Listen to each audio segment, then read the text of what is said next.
தெய்வம் நீ என்று உணர் யூடியூப் சேனல் உங்களை அன்புடன் வரவேற்கிறது.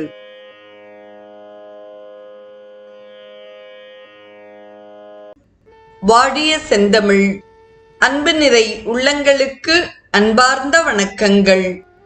வாழ்ந்து காட்டிய வள்ளல்கள் வரிசையில் நாம் சுவாமி சிவானந்தரின் வாழ்க்கை வரலாற்றை தொடர்ந்து அவரது ஜபயோகம் குறித்து நாம் சிந்தித்துக் கொண்டிருக்கிறோம். நீங்கள் ஒரு சுறுசுறுப்பான நபராயும் பிரயாண வாழ்க்கை நடத்துபவராயும் இருப்பவர்களே ஆனால் தனி அறையும் தனி கால அளவும் தியானத்திற்கு தேவையில்லை. சுவாசத்துடன் சோகம் ஜபத்தையும் தியானத்தையும் செய்யுங்கள். இது மிக எளிதானதாகும்.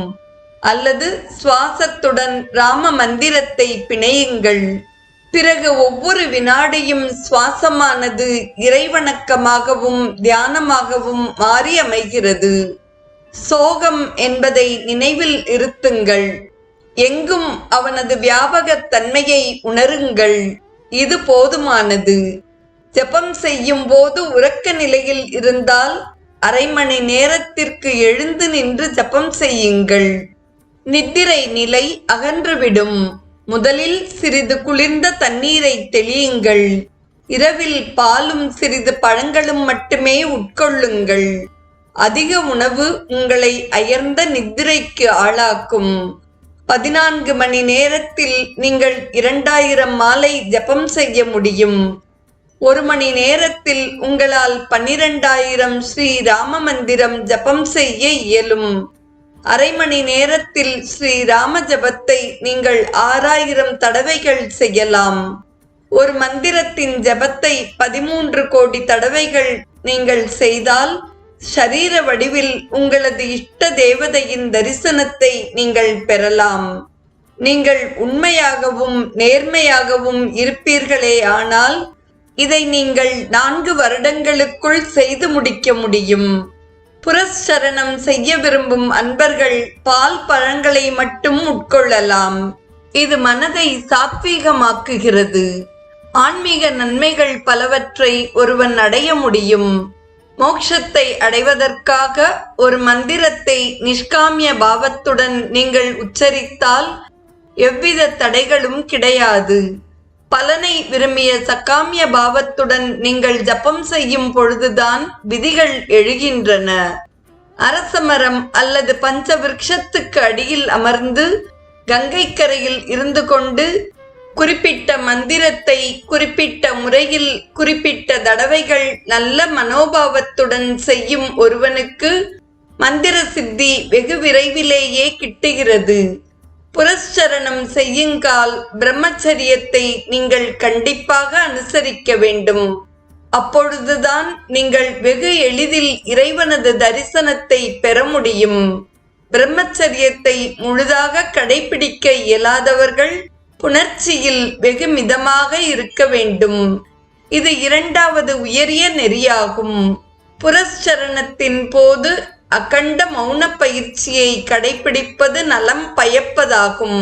இதை அனுசரிக்க இயலாதவர்கள் மாதத்தில் 1 வாரமோ அல்லது ஞாயிற்றுக்கிழமை தோறுமோ முழு மௌனத்தை கடைபிடிக்கலாம். புரஸ்சரணத்தை கடைபிடிப்பவர்கள் குறிப்பிட்ட எண்ணிக்கையை முடிப்பதற்கு முன் தங்களது ஆசனத்திலிருந்து எழுந்திருக்க கூடாது. ஜபமாலை விரல்கள் கடிகாரம் மூலமாக எண்ணிக்கையை கணக்கிடலாம். 1 மணி நேரத்தில் நீங்கள் 400 காயத்ரி மந்திரம் செய்ய முடிந்தால் 10 மணி நேரத்திற்கு 4000 மந்திரங்கள் கொண்ட ஜபமாகின்றது. கடிகாரத்தின் மூலம் எண்ணுவதால் மிகுந்த மன ஒருமைப்பாட்டை அடைய முடியும்.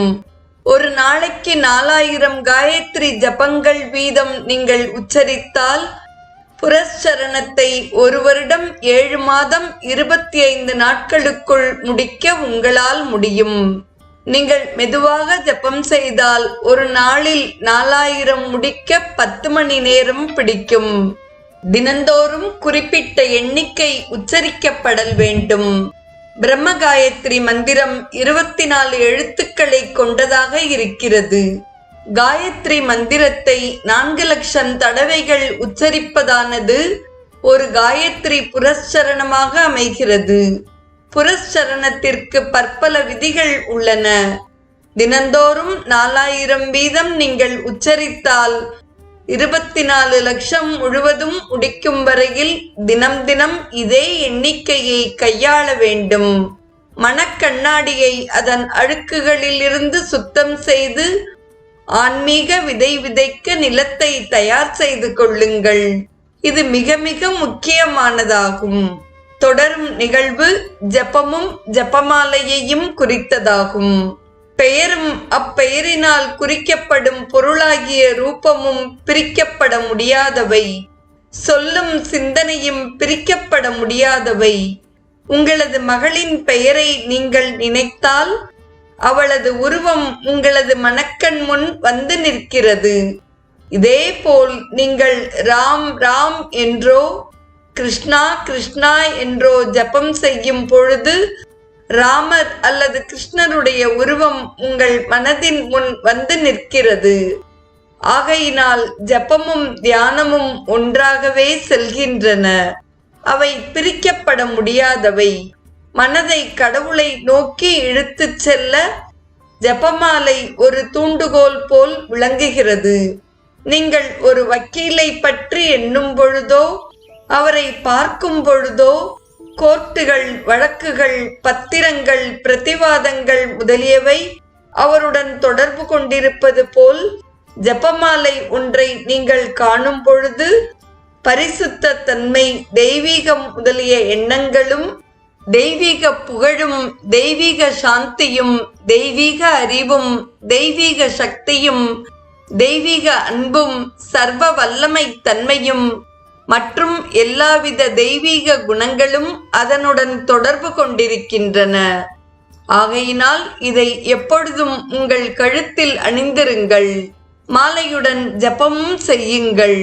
அறிவாளிகளே, இதை அணிவதில் வெட்கப்படாதீர்கள். இது உங்களுக்கு எப்பொழுதும் கடவுளையும் ஆத்மானுபூதியையும் நினைவூட்டும். தெய்வீக எண்ணங்களால் அது உங்கள் மனதை நிரப்புவதால் நவமணிகளால் அலங்கரிக்கப்பட்ட ஒரு தங்க கழுத்தங்கியை விட அது மிக விலை உயர்ந்ததாகும். வாழ்க்கையின் லட்சியத்திற்கு உங்களை இட்டுச் செல்லவும் பிறப்பு இறப்பு என்ற சம்சார சக்கரத்திலிருந்து விடுதலை அளிக்கவும் அது ஒரு கருவியாக அமைகிறது. மற்ற இருவகை ஜபங்களையும் விட மானசீக ஜபத்திற்கு அதிக நேரம் ஆகிறது. ஆனால் வெகு விரைவாக மானசீக ஜபம் செய்யக்கூடும். சில மணி நேரங்களுக்கு பின் மனம் சோர்வடைகிறது. திறமையுடன் ஜபத்தை செய்ய அதனால் முடிவதில்லை. வேகம் குறைகிறது. கடிகாரத்தின்படி ஜபமாலைகளை கணக்கெடுப்பவர்களிடம் இது போன்ற மந்த நிலை நிலவி நிற்குமே. ஆனால் மணிகளை உருட்டுதலை பின்பற்ற வேண்டும். ஜபமணிகளை உருட்டுவதில் ஏதேனும் வலி உண்டாகுமே. ஆனால் நீங்கள் விரல் உரைகளை பயன்படுத்தலாம். இது விரல்களுக்கு ஓய்வளிக்கிறது. நடுத்தர வேகத்தில் செல்வம் எப்பொழுதும் நன்மை பயப்பதாகும். மிகுந்த பலனை அளிப்பது ஜபத்தின் தன்மையையும் மன ஒருமைப்பாடுமே அன்றி வேகமல்ல. உச்சரித்தலில் சொல் தெளிவு இருத்தல் அவசியம். ஒவ்வொரு வார்த்தையும் மிக மிக தெளிவாக உச்சரிக்கப்படல் வேண்டும். எந்த வார்த்தையையும் பின்னப்படுத்தக் கூடாது. இது மிக முக்கியமானதாகும். தனது ஊதியத்தை பெறுவதற்காக வாடகைக்கு அமர்த்தப்பட்ட ஒரு தச்சனோ ஆசாரியோ கான்ட்ராக்டரோ தனது வேலையை மாலையில் வெகு சீக்கிரமாக முடிப்பது போல் சிலர் வெகு வேகமான முறையில் 7 மணி நேரத்திற்குள் 1,00,000 ஜபத்தை முடிக்கின்றனர். கடவுளுடன் எவ்வித ஒப்பந்தமும் வைத்திருப்பதில் உண்மையான பணிவு நிலவ முடியாது. மின்சார வேகத்தில் ஜபம் செய்வதில் ஒரு நன்மை இருக்கிறது. மனம் மந்தமாக இருந்த போதிலும் மனம் முரட்டுத்தனமாக புலன்வழி பொருள்களின் பின் அலைந்து கொண்டிருந்த பொழுதிலும் 15 அல்லது 30 நிமிடங்களுக்கு நீங்கள் வெகு வேகமாக ஜபம் செய்யலாம்.